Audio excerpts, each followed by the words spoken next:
God is misunderstood. Okay? I think a lot of people misunderstand God because we lack humility and we lack patience.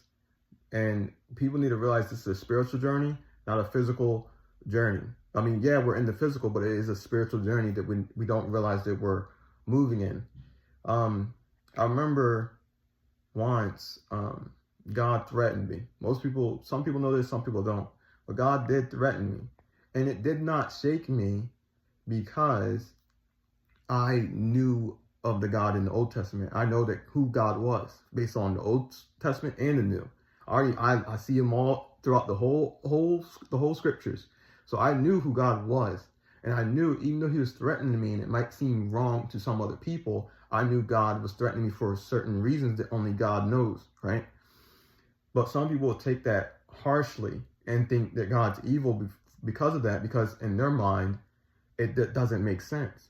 But we need to realize that God is, I want to say cosmic, which I guess in some sense he is, but it's, you could say spiritual too. God's a spiritual being. He's not worried about the mundane things that we're worried about. God is worried about the spirit.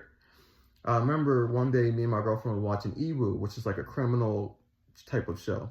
And this one person got sentenced, and me and her were not sure on if the sentence was good or not, right? We were conflicted on if the sentence was fair.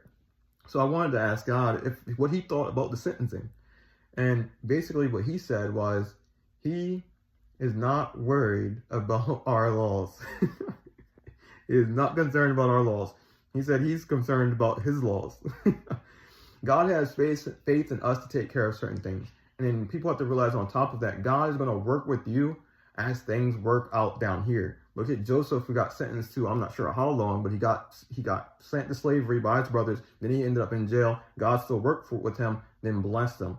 Look at Abraham, he wanted a kid, and God gave him a son. It took him like 20-something years, but God did give him that son, right? God still kept his promise, and God delivered, even though they weren't patient and they didn't completely trust the Lord, right? Well, I would say mostly Sarah. But yeah, God works within the frameworks of things down here.